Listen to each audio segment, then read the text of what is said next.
Nina bezulu edumeni ngahlomanga kwakhangela amankengane nazi indaba ze1 KZN TV nifundele uphilano kaCebekhulu kaMzimba umntwana uyakhuleka.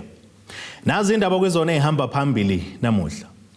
Omaphoyisa ubhunge nomphakathi waseMarine Hill banekelwe ngohlahlomali eMdlovana kanti omalume bakhala ngabamatekisi esikhaleni. Ungqongqoshe umnyango wamaphoyisa kuzolonke ubheka icele uthi bazothola ukweluleka ngokomqondo bonke laba babezisulu zobugebengu obahlukahlukene endaweni yaseMarine Hill eThekwini KwaZulu-Natal.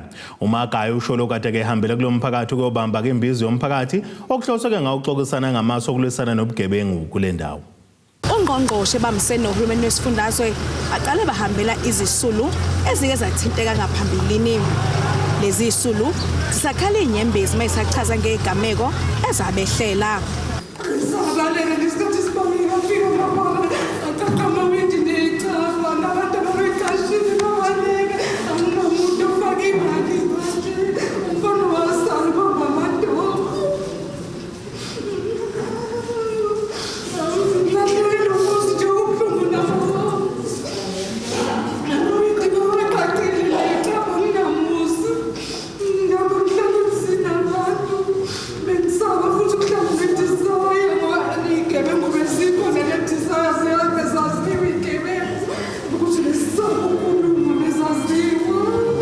Emva kwalapho kubese kuba nembizo yomphakathi la khona umphakathi ubeka izinkinga zabo ezahlukene eziningi zazo ezithinta ubugebengu. Nginikhansela ngayifoni kunokubantu bala South Africa babamphunzi. Kunabantu abathenga impahla zokwetshiwa babamba impunzi abantu abafoni la bafika abantu abadayisa emathaveni banganazi itifikethi. Ngamfonela umbhoti ukuthi na wavulela umuntu abafana abawu-2 ababephuca umuntu edayisela izinto zakhe. Emva kwalokho amaphoyisa ngababo ayabadedela. Akuthi yezwa umntu. Into eyenzeka ngangenelwa abafana beba-5 endlini. Kwakuseyintatha ngo-October ngomhla 1 2023.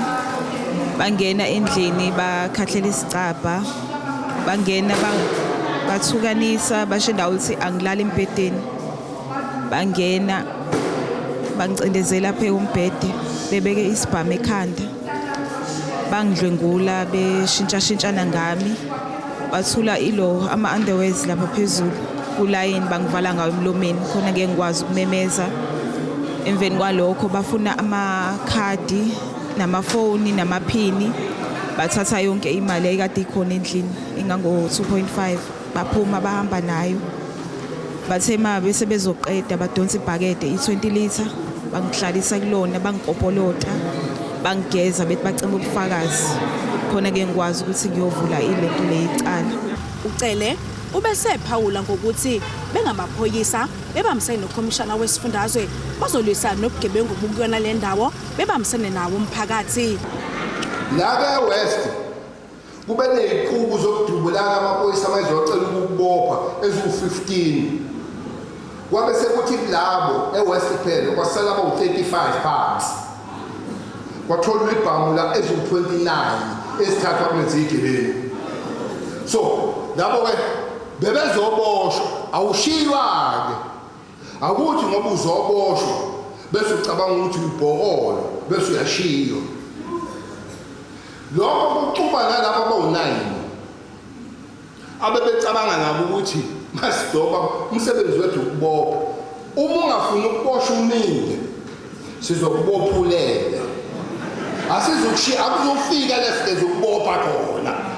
So uyazikhethela-ke. uTebogo Sibisi wezindaba ze1 KZN TV uChannel 261 ngiseMarine Hill eThekwini.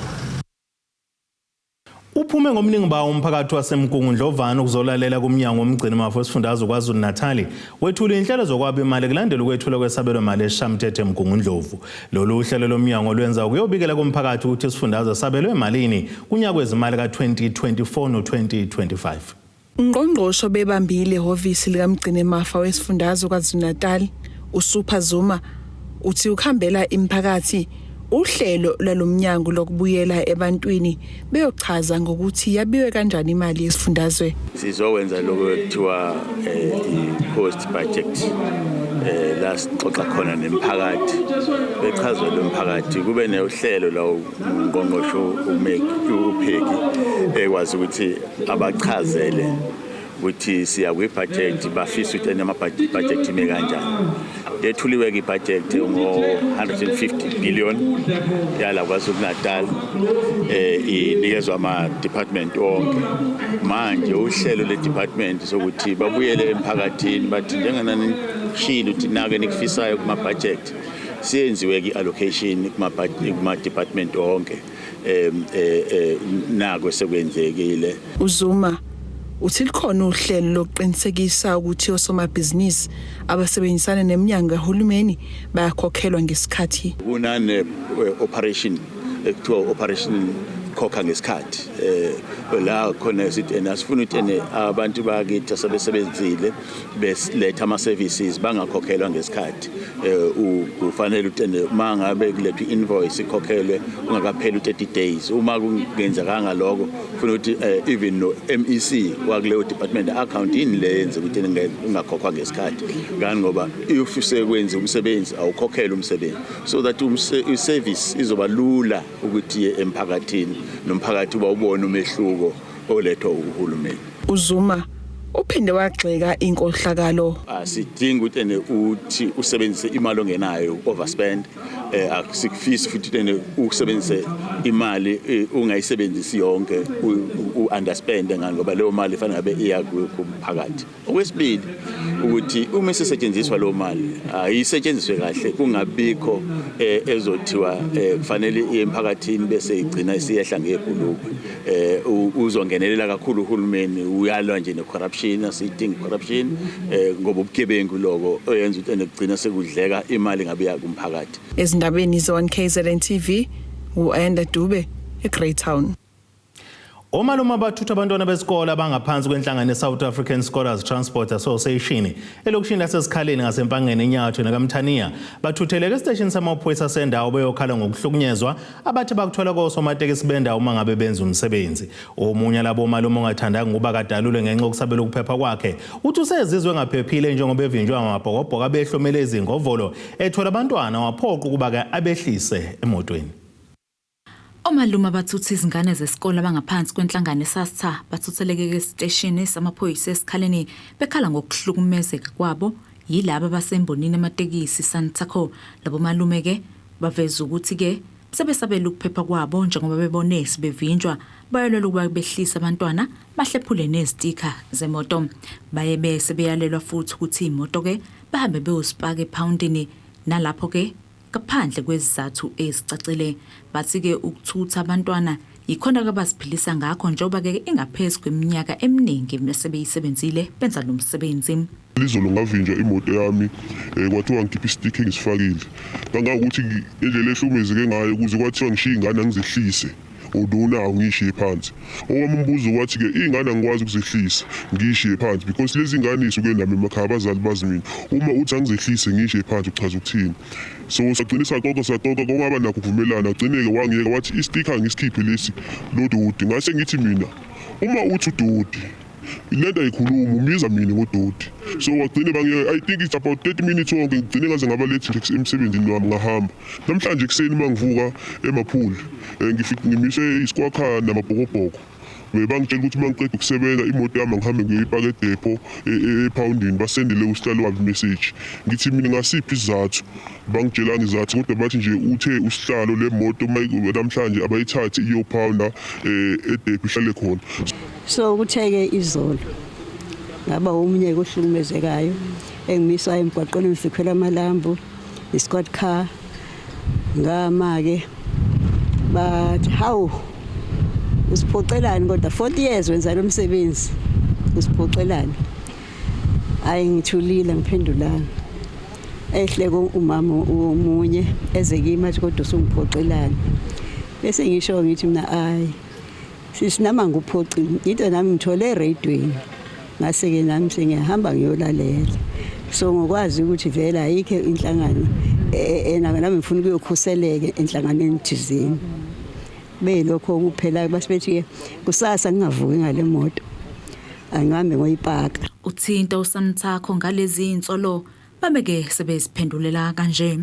Sibe nenkinga singosomabhizinisi abasebenza ngaphansi kwenhlangano True Santaco kusukela kwi-mainstream laba balayisha ngamatekisi nalaba balayisha abashana omalume no-anti kanjalo nemboni le yama-meter taxi ngoba sikuhla kolulodwa lokho kwenzeka national kugazethiwe ukuthi abantu abathutha abantu bayofola ngaphansi kwenhlangano True Santaco asihambisani nento abayenzayo because akaze besithulele thina bayazi siya operator la ngokusemthethweni uma sebefuna uku-operator nathi kwakufanele bezohlala nathi phansi bezokhuluma ukuthi bayayithula thina sibonisane sihlele etafuleni abakwenzanga-ke lokho ukuthi beyithule kanjalo sibone thina njengey'moto eseyi-operator lokho kwenzeke esayidini lasesikaweni namhlanje kusazokwenzeka nasengolezane kusazokwenzeka all over iKing Cetshwayo ngoba bakuzamile eMlazi ukuthi befike eMlazi eThekwini nakhona kwaba yisame story bakuzama kuma-region amaningi abamukelekile abekho emthethweni abantu bazokhohlisa abantu nje ngoba abantu bayathatheka. Kanti-ke kuyavela ukuthi ngemuva kwalezi nxushunxushu kulindele ukuthi-ke babe nomhlangano ngomgqibelo wona lo ukuthi-ke baxoxisane ngendlela yokusebenza. Lezi-ke izindaba z1KZN TV nginguSamkeliso Nqulunga kusesikhaleni. Isiteleka sabafundi bamakolesha okuthuthukisa amakhono esibonakala sisabelalele isifundazwe sonke saKwaZulu Natal siphazamiseka ukufunda nokufundisa amakolesha ahlukene. Uthishanhloko wamakolesha ngaphansi komgungu Ndlovu Ntombi Ntshangase uthi lesi siteleka sibayishiye bekhathazeka kakhulu ngoba abafundi balahlelwa ngesikhathi esibalulekile sokufunda. Utho kubuhlungu kakhulu ukuthi ivivinyo kayihlehli. Labafundi bangeneleka iteleka emakolesha ahlukene bekhala ngesikhwama ke sixhasa abafundi ukuthi kasibafakelanga imali ngesikhathi okuye kwaphoqa ukuthi iningi labo lixoshwe emqashweni. Uthishanhloko wezikhungo zamakolishi ezingama-TVET eMgungu Ndlovu uNtombi Ntshangase uthi bakhathazekile ngembhikisho yabafundi eholele ekutheni badube izifundo zabo uma kukhona abangeneme ngakho.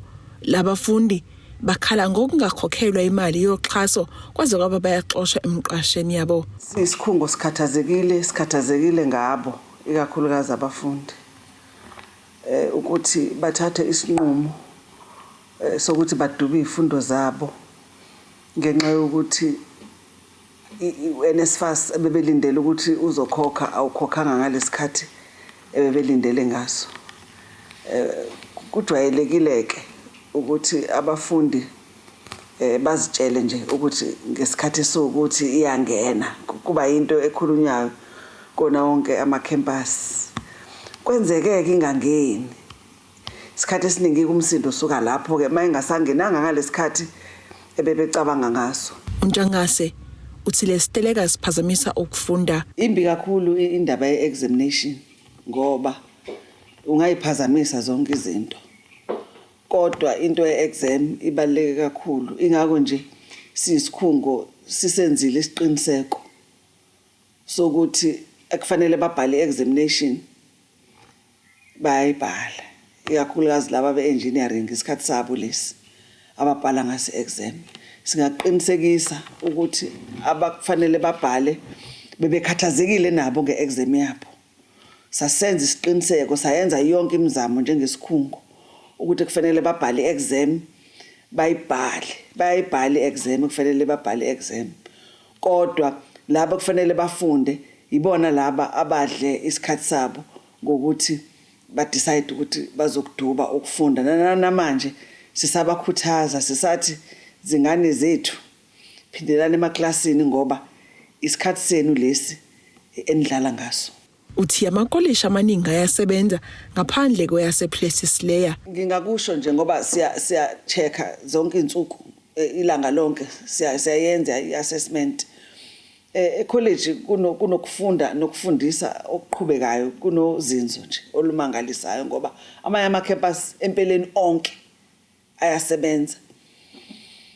Sibe nenkinga yasePlaces Layer ngoba mangabe sikhuluma ngokulibala kwa-NSFAS ama-delays okukhokha babe baningi khona abafundi abathole ama-delays okukhokhelwa u-NSFAS. abafundi bathi bazimisele nokuqhubeka nemibhikisho kuze kube imfundo zabo ziyaphendulwa. Ezindabeni ze1KZN TV ngu-Ayanda Dube eMgungundlovu. Ake sithi ishelele itolo nenabeselo sobuye sibuye futhi nezinye zeindaba.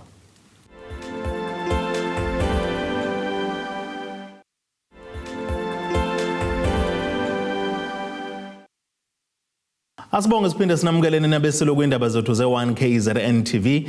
Nazo ke zona ihlokwana zethu ehamba phambili namuhla. Omaphoyisa ubhunge nomphakathi waseMoreni Hill banekelwe ngohlahlomali eMdlovana kanti omalume bakhala ngabamatekisi esikhaleni. Njengoba kuqala unyaka omusha wezimali uMasipala uMhlathuze ohola uXolani Ngwezu usudalula ukuthi inkundla zemidlalo uMhlathuze Sport Complex kulindwe baqhubeka kuyona ke lenyanga okwakhiwa kwawo njengoba bekade kusalindwe imali. uNgwezu uthi uyathemba ukuthi ngesizini ezayo lenkundla izokuba isiphothuliwe kwazisa abaningi abazohlomula ngokulunga kwayo. Abathandi bebhola abakhele izindawo ezisenyakatho nesifundazwe kwaZulu-Natal bakubheke ngabomvu ukuphothulwa kwenkundla yezemidlalo uMhlathuze Sports Complex ukuze bakwazi ukubona imidlalo yasekhaya yamaqembu amabili azinze kuleli dolobho kuyiRichards Bay FC kanjalo neMilford FC. Omabili amaqembu agijima kwisigaba ezahlukene okuyi-DStv Premiership kanjalo neMotsepe Foundation. Imidlalo yawo lamaqembu yasekhaya ayidlalela eThekwini. Imeya lomasipala uXolani Ngwezi ithi kulindele ukuthi kuqhubeke maphakathi nalenyanga ukwakhiwa kwalenkundla njengoba kuye kwaphazamiseka ngenxa yokulinda kwezimali. Umsebenzi wasegroundini usadelayed kancane ngoba iground nizokhumbula ukuthi silifande ngeloan. So njengoba silifande ngeloan kunemali uDBSA angakasikhokheli yona. Therefore nathi asikwazi ukuqhubeka sikhokhele o service provider ngoba kuzobe kusho ukuthi lokho asisebenzisa ama cash reserves ethu and we can't fund leyo infrastructure using ama cash reserves kamasipala ngoba lokho kuzodeplete imali kamasipala.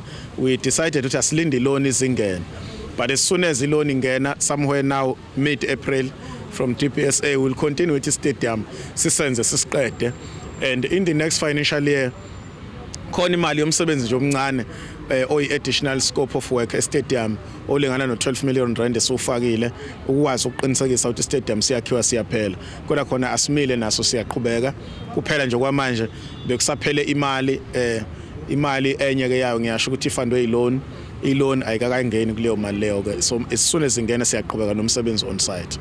uNgwezi uthi uyakholwa ukuthi kuzoqala isizini ezayo lenkundla yobe siyiphelile njengoba bebaningi abantu abazohlomula ngokuza kwemidlalo kanjalo nomnotho wedolobha uzosimama kakhulu. Of course yes, sisilindele lokho ngoba sonke we can't wait ukuthi istadium sakhiwe siphele njengoba sazi ukuthi umnotho ozongena ungeniswa nje istadium ungakanani lesi silapha eMhlathuze ngoba yithi sodwa phela esine stadium esisoqophelelo eliphezulu njengalesi ngaphesheya kothukela. Abekho abanye banazo nje istadium kodwa bakhuluma nje kahle kahle ngeinkundla zokudlala not istadium. So kunomehluko ke lapha eMhlathuze phakathi kwenkundla yokudlala. Abanye omasipala baneinkundla zokudlala, thina sine stadium eMhlathuze. So we can't wait ukuthi siphele. Abantu abaningi bazobenefita kakhulu osomabhizinisi abancane.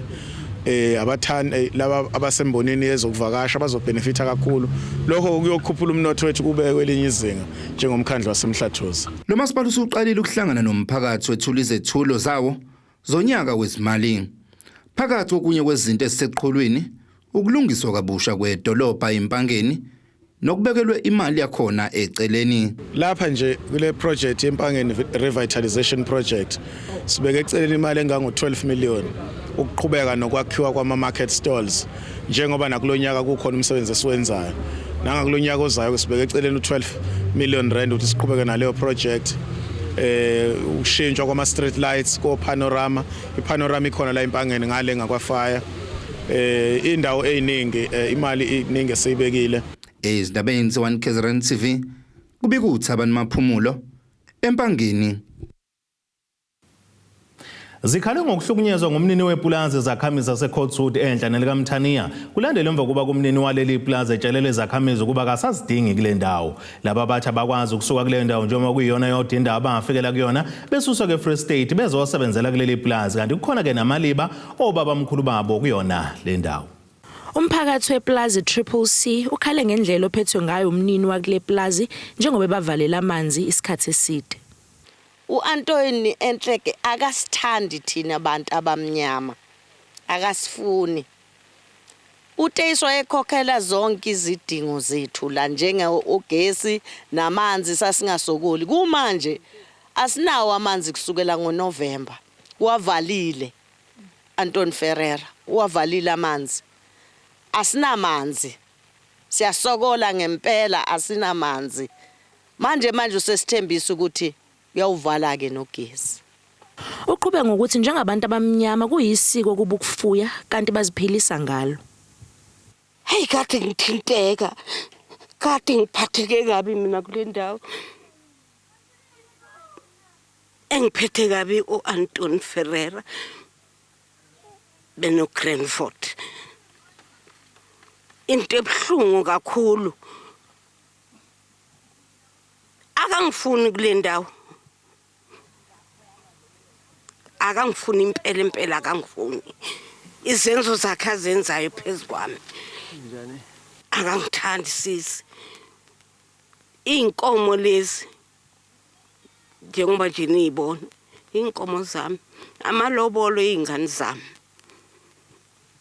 So manje angazi ukuthi amalobolo la mayingabe abantu bezolobola kumele ngiyibeke kuphi, kumele ngiyisitheze kuphi, kumele ngizenze njani ngoba lezi inkomo mazila singaphansi kwalomuzi wakwaLikotsholo zize kimi ngoba ngihleli kule ndawo. Yena uthi akayifuni ngiyisuse.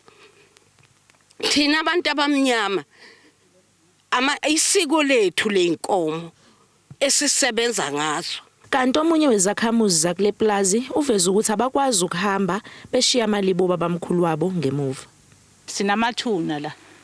Njengoba efuna ukusisusa nje. Masimbuza ukuthi amathuna ethu nawo abantwana bethu azokwenziwa njani, uthi uzowabiyela kahle, sizoza sovakasha amasifuna. Asangakuvuma lokho.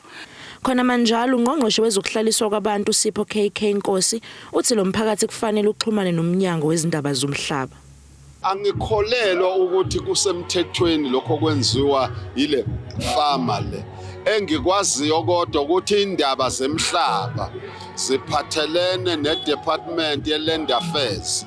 Siyocela ukuthi kuthinteke iDepartment of Agriculture ukuze ikwazi ukuthinta iLand Affairs national. Umnyango ophethe ungqongqoshe umama uThokodidisa. Bona funeka bangenelele lapho.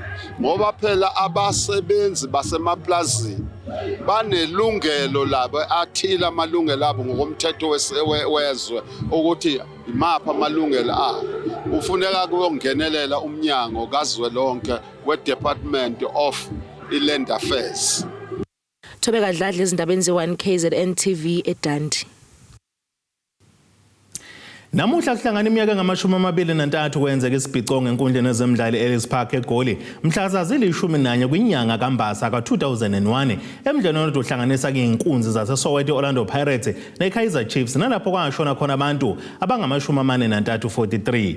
Lesi sigameko sashiya imibuzo eminingi ngokuhlelwa kwalo mdlalo weinkunzi zaseSoweto. Sekuphela iminyaka engama-23 kwenzeka isibhicongo enkundleni ezemidlalo eEllis Park eGoli emidlalweni womphakathi wezikunzi zaseSoweto okuyiKaizer Chiefs kanye neOrlando Pirates nalapho kwagcina kushone khona abantu abangama-43. Lesi sibhicongo sadalwa ukuphushana kwabantu befuna ukungena ngaphakathi njengoba umdlalo usuqalile. Omunye wezitatheli sezimkatshubovu ekubhaleni ngebhola uyachaza ngalesigameko. Namuhla usuku olwababuhlungu kakhulu esikhathini esingangaminyaka ewu-23 edlule. Isimo sasingagwemeka lesi kodwa ngenxa yokuthi kwaba khona ubudedengu ohlangothini lwePSL kanjalo nasohlangothini labalandeli kwagcina-ke kuphume imiphefumulo engenacala.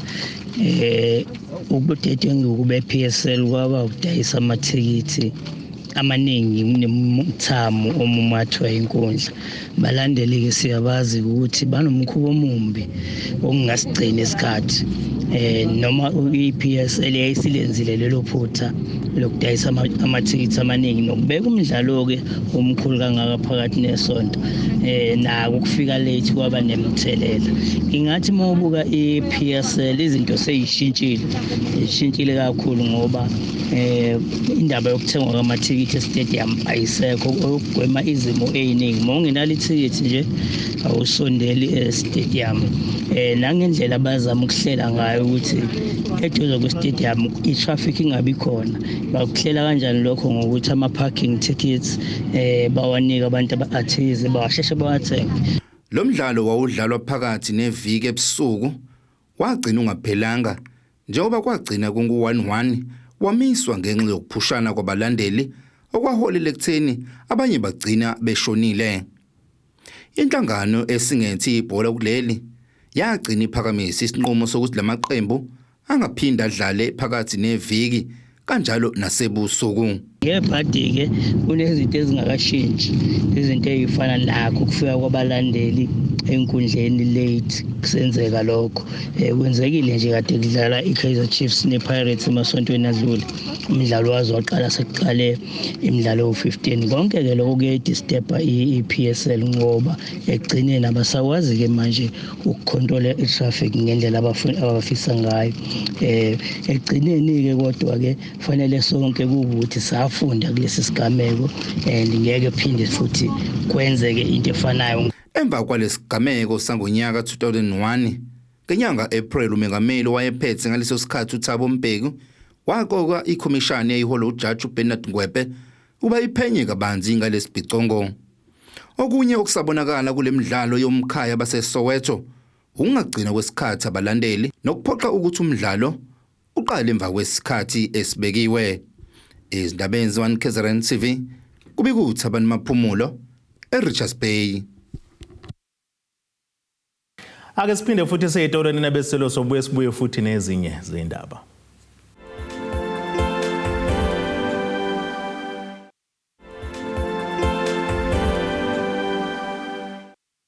Asibonge siphinde sinamukele futhi kwindaba zethu ze-1 KZN TV nazo kwizona ehamba phambili namuhla. Omaphoyisa ubhunge nomphakathi waseMoreni Hill banekelwe ngohlahlomali eMdlovana kanti omalume bakhala ngabamatekisi esikhaleni. Ake sibheke engosini yezomnotho.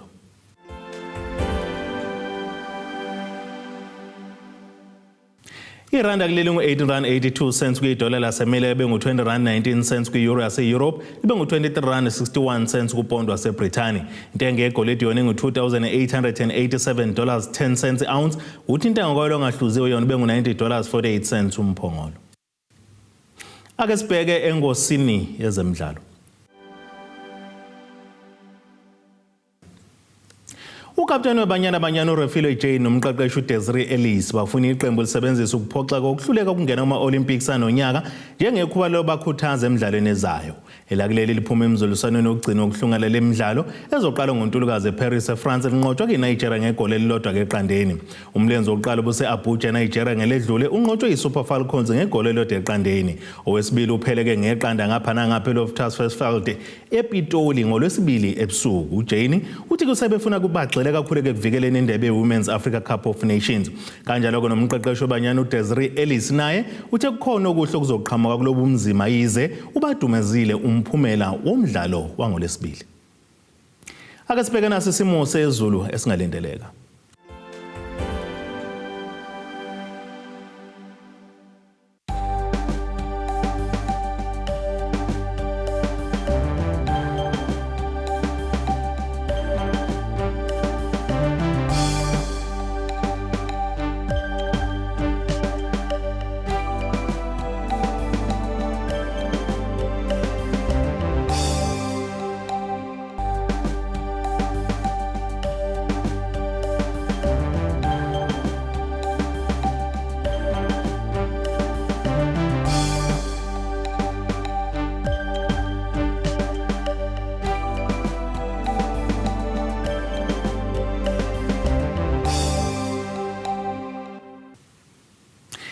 Nina bomlilo othatha oshubuhangwa washisa ikhotha zasedlebe kokoshana esemabedlana. Kwamzimba umntwana nethemba lonke le ndaba sithe ixabene.